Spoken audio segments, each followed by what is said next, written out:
Hello and welcome to Thursday Thoughts. Thursday Thoughts? What the hell are they? I hear you cry.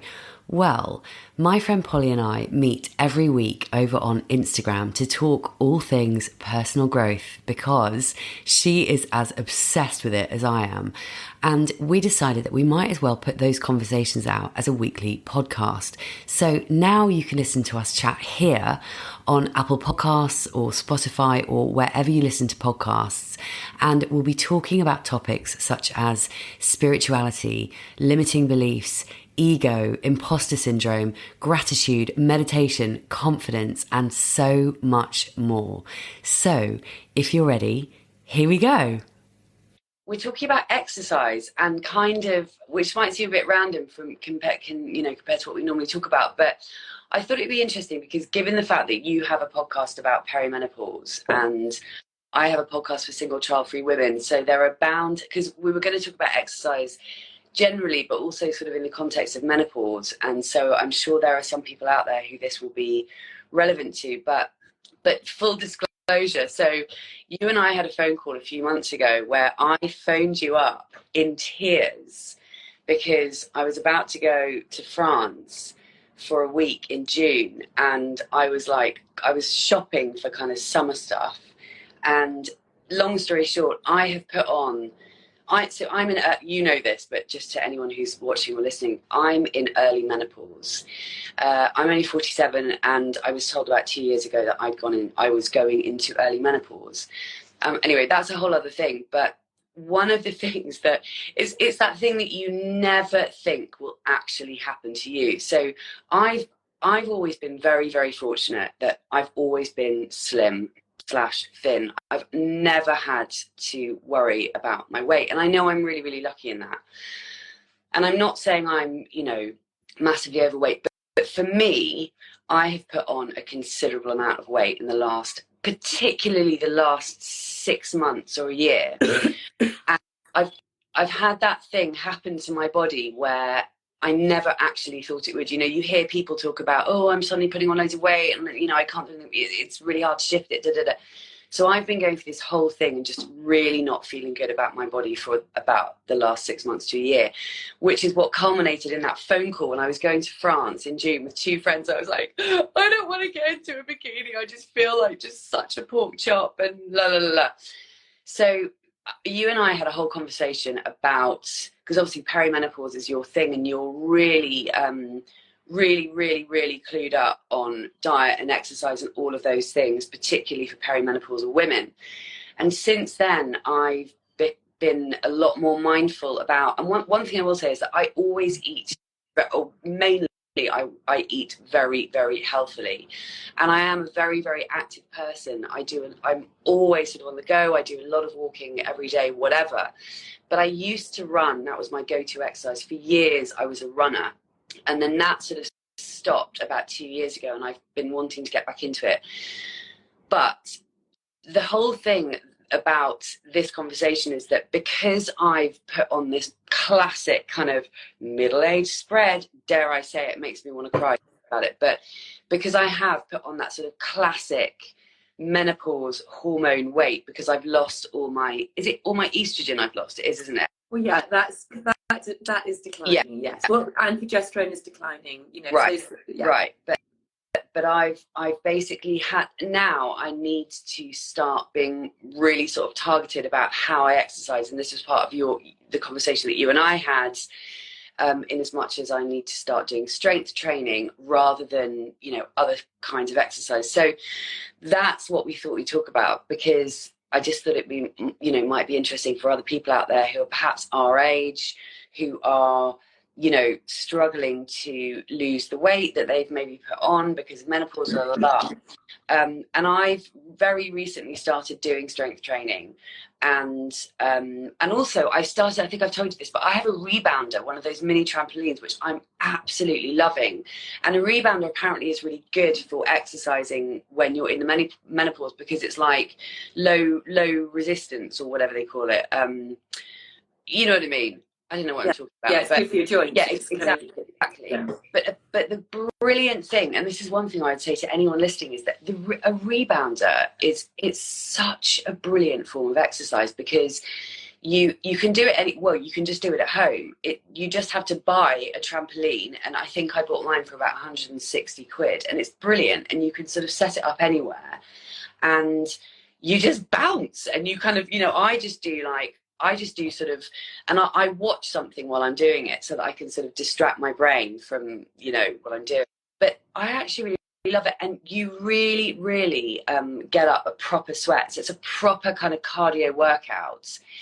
But it feels sort of easier than going for a run. But apparently in terms of burning calories and all of that, it's equally as good as running, if not a bit better, weirdly. But anyway, why don't you, Polly, because you're the expert in all this stuff, why don't you sort of speak to that a bit about what we need to do in terms of exercise if we are in the menopause, and if we have put on that weight in sort of later life? Okay, well, firstly, the thing I'm going to say is, okay, we do, it is very, very, very common to put on some extra pounds as we get older and as we go through menopause. But what I'm going to say, firstly, is that when we exercise, really, we need to look at the way we think about exercise. I would really encourage everybody to think about it for long-term health, rather than something aesthetic, and rather than going, I'm going to exercise to lose weight, because I think that we need to shift that mindset. Because if you're exercising purely for aesthetic reasons to lose, how you look, then it's miserable, and you're kind of on a lose-lose, because actually there is so much more to it. And as we're going through menopause, there are so many additional health reasons why we need to continue to exercise, why we need to keep strong. And that is what we need to focus on. And then there is, there's going to be a really lovely side effect to that, which is going to be managing your weight and preventing kind of additional weight gain. So I think that is a really important mindset shift, first of all, okay? Because as we go, just very quickly, as we get older, basically from the age of 35 onwards, we start to lose bone mass, we start to lose muscle mass, okay? So we're breaking down more, but our bone density is breaking down more than we are building it up from the age of 35. So that is just the natural process of aging, and we lose 3 to 5% of our muscle mass from the age of 35, as well as we are aging. So that is just gonna happen. So we need to think of exercise as a way of actually maintaining our bone strength, maintaining our muscle mass, and it's not about necessarily building it up. It's about maintenance. There's a lot of it. Of course, you can build your muscles up if you want to, but most of this is all about just keeping yourself strong, keeping yourself mobile as we age. And as we lose that estrogen as we get older, that kind of protects our bones, and so that is why this is all happening. So we really need to focus on keeping ourselves strong, mobile as we get older. And as we want to be, I don't know about you, but as I'm getting older, I want to be able to go and carry my own shopping. I want to be able to get up and be mobile and all of that sort of thing. So that is, for me, my massive, massive why. Yeah. And there are, that's kind of the first part of it. So in terms of the exercise we do, one of the best ways to keep our muscles and our bones strong is strength and resistance training, which is why you would hear a lot of people in the menopause world talking about the benefits of strength and resistance training. And that doesn't mean you have to kind of go to a gym and work out with all the really muscly people. There are so many different ways you can do it. But obviously, the heavier you can lift stuff, the more you're going to be building up. And what it's doing, it's basically putting a stress, when you strength train, you're putting a stress on your bones, which basically prompts them to become stronger and denser, which is going to reduce fractures. Because after the age of 50, 1 in 3 of us will get some sort of fracture. That is what the stats are saying. So that strength training is basically putting that stress onto our bones, which is what you need, and it's also building up our muscle. And the other great thing about building up our muscles is that muscles burn more calories than fat. So it's going to basically raise our metabolism, it's going to boost our metabolism. And so when you're doing nothing at all and you've got more muscle than you have fat, then you're going to just be naturally burning more calories. Your body's working for you. So that is when it becomes easier to start to shift and maintain kind of that excess weight gain. So yeah, those are some of the key reasons why to do it. Yeah, I want to ask actually, because I think for me, like I said, I've always been very active and I've always done exercise. But when I first heard from, I don't know whether it was you I first heard from or before you and I knew each other, but when somebody first said to me, well, what you need to start doing is strength training, my brain just went, oh my God, what the fuck, weights. And I just kind of went into complete like meltdown, thinking that is just not something I have ever done. It's just not something that feels doable to me. It just feels completely alien to me. And oh my gosh, why do I have to suddenly start doing freaking strength training? So I think what would be interesting to hear from you, Polly, is if there are women out there who, like me, are trying to, and I will say, just to speak to what you said earlier about the fact that it's it's not just about losing weight. 100% I'm with you on that, because for me, I am very conscious of being active, because I feel that one of the most important things that we can do is to stay active. And I'm a very active person. Like I think I really feel like it's important for us to move. And also I think it's really easy to sort of, and I know people who sort of give into it when they get to a certain age. I used to work with someone who, and she was a couple of years younger than me at the time.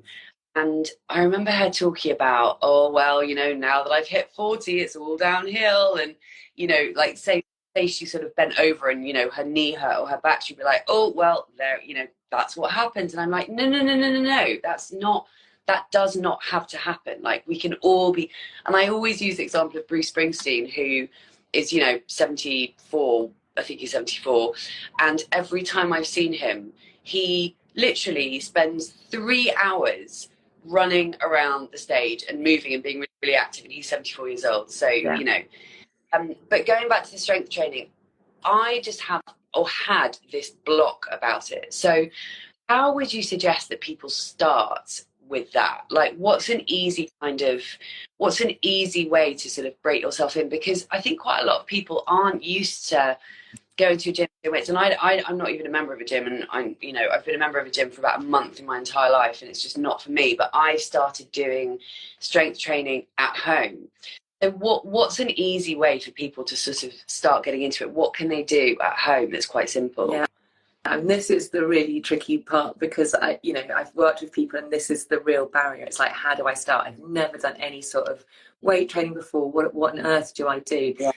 So if you're someone who does not like the gym at all, and you don't have to necessarily go to the gym, there are, you can do this at home. You can start just with your body weight. That is always a good place to start. You can start by literally doing some squat. You look up online how to do a squat. There are so many people now online who are, throwing out loads and loads of free videos. And you can start by doing a squat. You're waiting for the kettle to boil. Do 10 squats while you're waiting. Make sure the important thing is you make sure your form is right. So just look online and check. There is loads of information. You can start by pressing against. If you can't do a press up, you can press against the wall, literally using your body weight. You can start by getting a couple of bottles of water in your arms and lifting them above your head. You can start by pulling them up towards your body. There are so many different just household things you can hold. So that would just be a good place to start. If you're serious about this, and I think you should be, particularly if you're after 35, invest in a couple of lightweight dumbbells, maybe 2 kilograms, 4 kilograms, and you can start using those. And I would look online. There are also people out there who are our age in the menopause space putting out workouts. Kate Rohan is a great person to look up. She's doing brilliantly. She's a fitness trainer. She's also got her own app.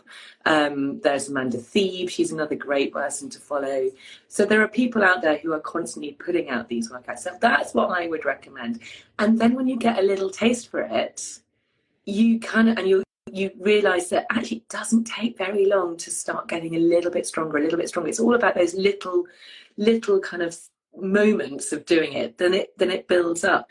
And I think that's the other important thing to say. It's like, like everything we always say, Lucy, is, start small. Yeah. Don't try and do too much. Start small, but be disciplined about doing it. Set yourself an intention. Okay, I'm going to do a little bit every day. I'm going to do a little bit.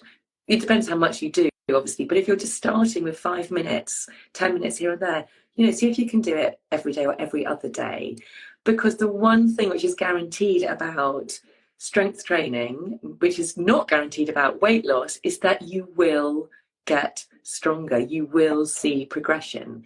And that, you do. It's just the way it works. If you're going to do it a little bit every day, and if you get a little bit heavy, push it, pull a little, do a little bit more every day, you will get stronger. I did no weights at all ever until my early 40s, and it was the most satisfying thing.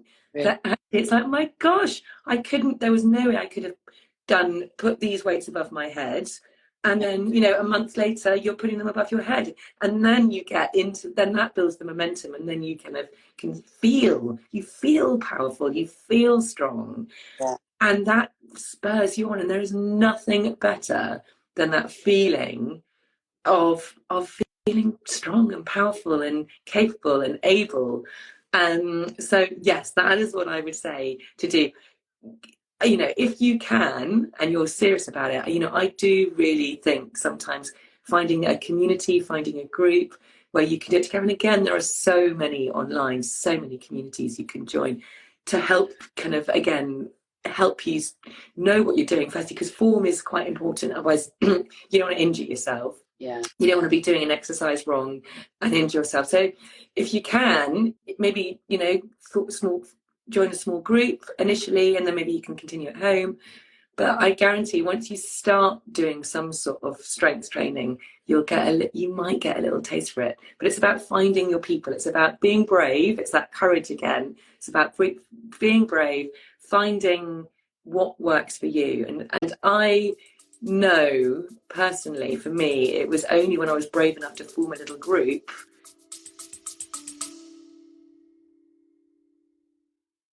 A very quick break to ask you to hit the follow or subscribe button if you haven't already. And if you're enjoying this episode, I'd be super grateful if you could hit those stars and rate it too. Thank you. Of people, and we're doing it together, and to learn how the variety of things to do. So obviously it can get a bit boring. That is when I was like, oh my God, I actually quite like this. And now, actually, I'm not part of any group. And I do it all on my own. I do go to the gym. I do it on my own. But I kind of dip. I dip in and dip out of various gyms and things. Because I like to keep it. I like to keep it different and put a bit of variety into it. Yeah. No, it's so interesting. And one thing I will say is that you say start small and start simple, and that's exactly what I've been doing. So one of my lovely colleagues, she's like 20 or 21. She's very, very young, and she's trained as a personal trainer, and she basically typed up, bless her, she typed up this whole like regime for me. So, which is what I'm doing. So amazing. Perfect. Yeah, perfect. It literally takes about 15 minutes. It's like 3, and I always think of it, because I'm not gonna lie, it does feel like, oh my God, I have to do this. But I always think of it as like, it's literally 3 lots of 5 minutes ish. And I've got this app. There's an app she recommended me on the phone. I can't remember what it's called, and I can't look because I'm on my phone, but there's an app that she recommended where you can set it. So basically the way that she set it up is I do 45 minutes of whatever it is, 45 seconds rather, 45 seconds, 15 seconds rest, 45 seconds, 15 seconds rest. And there are 5, so for lower body, upper body and core, she's given me 5 exercises for each of those. And I do one round of each exercise, just one after the other, and I do the, you know, upper body, lower body, core, just 5 sets of 5 minutes. And it's literally, you know, you talked about squats, so I literally do squats, those kind of squats for 45 seconds, 15 seconds rest. Then I do lunges, I can't remember, but other things that I do. So for like core, I do, you know, classic kind of crunches, I do a plank, I do cycling, you know, cycling with the legs, I do the toe dip ones, and then for upper body, I do, in fact, going back to my amazing rebounder, which I absolutely love, that came with 2 hand weight glove things. So I put those on my hands when I'm doing the upper body stuff. So I do I do punching whilst wearing those gloves. And so yes, it is, you know, and obviously it's about consistency, as everything is, but it is possible to, like you say, start small. And if you, and the way that I think about it, when I say to myself, it's 3, rather than thinking, oh, I've got to do 15 or 20 minutes, just break it down, and just makes it easier. And like anything, when you start to see those little results, but Polly, I'd love to know, and I'm sure everyone else would love to know, what is your go-to exercise routine? Do you exercise every single day without fail? Do you do weights every day? I know you run a lot, and you know, do you do that every day? What do you do? And because I think for some people it can feel, and for me as well, it can feel overwhelming, because I pack so much into my days already. And you know, when I think about my morning routine, which already like meditation, breath work, a walk, you know, various other things, I think it can feel quite overwhelming for people to think, you know, shit, well, how the fuck am I supposed to fit this into my day when we're all really, really busy anyway? So yeah, so it depends what your priorities are, obviously. What the recommendation from the powers that be is that we should be doing at least 150 minutes of exercise a week, which is kind of 5 lots of 30 of exercise. Now, I would always say any exercise is better than no exercise. So, and it's really, really, really important that you enjoy it. So you've got to do something that you love. If you can also add into that a little bit of strength training, then that's going to be amazing. So you've got to enjoy it. So, you know, if you're a real yogi, do yoga. If you love walking, walk, you know, do the things you love. So for me personally, exercise is brilliant for not only my physical health, but my mental health. So for me, it's a real priority, and I do exercise pretty much most days. Having said that, I didn't exercise on Sunday, and today all I've done so far is I've taken the dog for a walk, which was like a 45-minute walk. There's new research out, by the way, that states that even just 4,000 steps per day is going to significantly increase your health and lifespan. And every 1,000 steps you do on top of that is going to just kind of keep adding on to your kind of vibrancy as you get older, up until 20,000 steps. So walking is really, really, really important. I love that, because walking, I do so much work. When you're looking for my Instagram, I spend my life walking along the road. And walking for me is something that I do so much of it, and I love it so much. And also I walk really bloody fast, so I don't dawdle along. I walk fast and sort of intentionally, and I'm always listening to something. I like going into nature and walking. So actually, before that, you know, I always in my mind 10,000 steps a day, and I do at least that, because I always go for 1, if not 2 walks, and then just all the walking around that I do,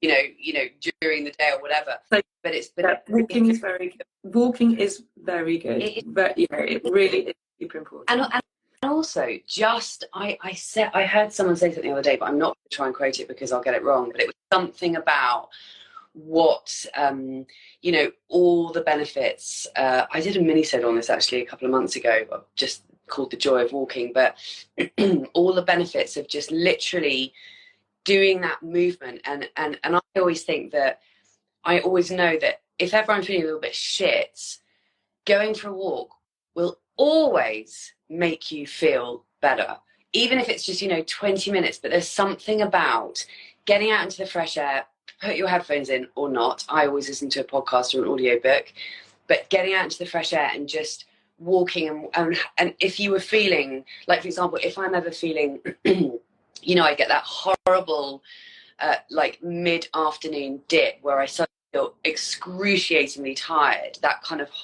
like between about 2:30 and 4:30, that if I'm going to feel shit in the day, that's my window where I can suddenly feel really tired, and I'll quite often go for a walk at that time because it will just wake me up and kind of bring me back. But however you're feeling and however your day's going, you will always feel better for going for a walk. It's so true. So true. So yeah, so back to your question. I tend to do all my exercise first thing in the morning. So I get up early and I tend to start at 6. That's when that's what works for me, because otherwise I know I just won't get it done. I'll be in my sports kit otherwise the rest of the day. So I probably at the moment, you know, Lucy, I go through real seasons of it. So for ages I was part of a really wonderful gym here in Brighton called The Box, and that was very much a low strength training. And I would kind of pretty much go to that most mornings and do some sort of strength exercise or some sort of more high energy. At the moment, I probably do some sort of strength training 3 times a week, and I'll go for, you know, I'm probably doing an hour, but I'll probably, in that, I might kind of do a quick sprint to warm up on the running machine, and then I'll do some weights. I try and do some sort of yoga once a week. And I stretch pretty much every day, which is because, again, mobility is super important as well as we get older to keep everything moving. I run. I kind of back into running. I stopped running for ages, but I actually am just really enjoying running. And also it's brilliant to walk the dog. So it's like killing 2 birds with 1 stone, and it's getting outside. So I probably at the moment am running 2 or 3 times a week. As well. So I try and make sure I do at least 3 lots of strength, sometimes 4. If I can't get out to the gym or something, I'll just do some press ups. We have actually a pull up bar on one of the doors, so I'll do some press ups and some pull ups. But I can do basically 3 pull ups. I'll do 6 press ups, and then I'll stretch for 2 minutes to rest, and then I'll do 3 pull ups, and I'll do that for 20 minutes. So it's just about finding these little, you know, things which work for you.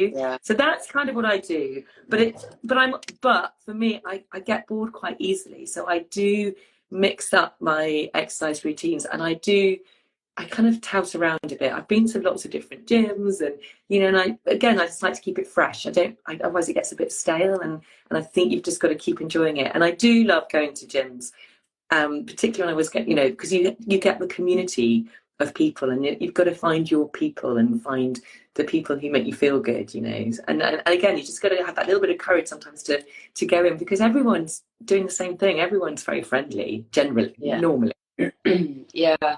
No, that's thank you for telling me about it.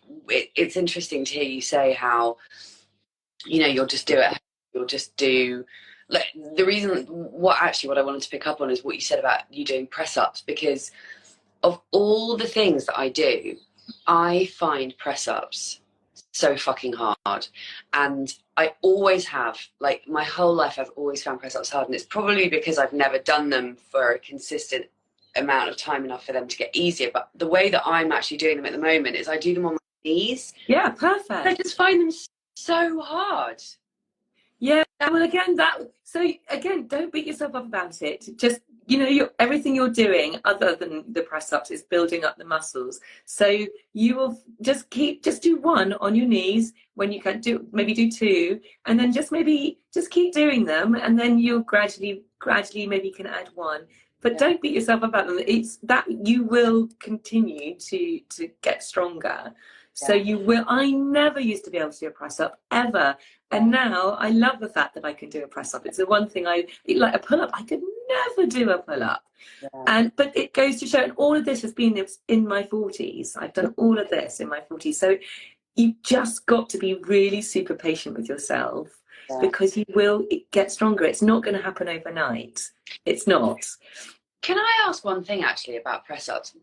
Because are your arms meant to go out like you could do, and then you can do both. You can do press ups where your arms are in, Yeah. If you do press ups where your arms go out, you do press ups where they're wider. Right, because I think mine automatically go out, and I think I feel like I should be doing that, but then I end up doing it like that, so I feel like I'm doing it wrong. Yeah, so I find it easier to do the ones where they're in than out, but it's using slightly different muscles depending on which ones you're doing. Right. So if you're doing innie ones, it's using more your triceps. Right. But if you're doing those ones, it's using more your sort of chest. Oh, is it? I think. But we need to try and do the more innie ones. Anyway, gosh, we've done our half an hour. Yeah, there we go. Well, hopefully that was helpful to somebody. You know, on my podcast, I've got a few episodes about exercise. I've got some real experts who come and talk to us about strength training. There is a huge amount out there, but I think it is the one thing which I know people can struggle to do, and I think a lot of it is the mindset block. It's like, I just really, really don't know what to do, where to start. But look, I started in my 40s. And I've done it very gradually, and you just build it up, and it is absolutely possible for everyone. And actually, more than that, it's absolutely fundamental that we do it just to maintain our muscles and to maintain our bone, keep our bones strong, because we just need to do that. Yeah. Because we're going to be using, bone density, as I said earlier. So, yeah. Holly, just quickly before we wrap up, what can you remember the names of the people who were those episodes talking about strength training on your podcast? Yeah, so I've got Kate Rohan. I can't remember that, she's quite early on. It must be about episode 13 or something. I can't remember. And then I've got Strong Coach Mary, who's brilliant. I don't know what episode it is. So she's there. Who else have I got? I've got actually Amanda Thebe, who's brilliant, who's going to be probably next week on my podcast. Okay, cool. Your podcast is called the Positive Perimenopause Podcast. So, yeah. Cool. All right. Fantastic. Well, I'll see you in about 10 minutes for our breathwork session. Yes, I'll see you there. All right, take care. Bye. Bye.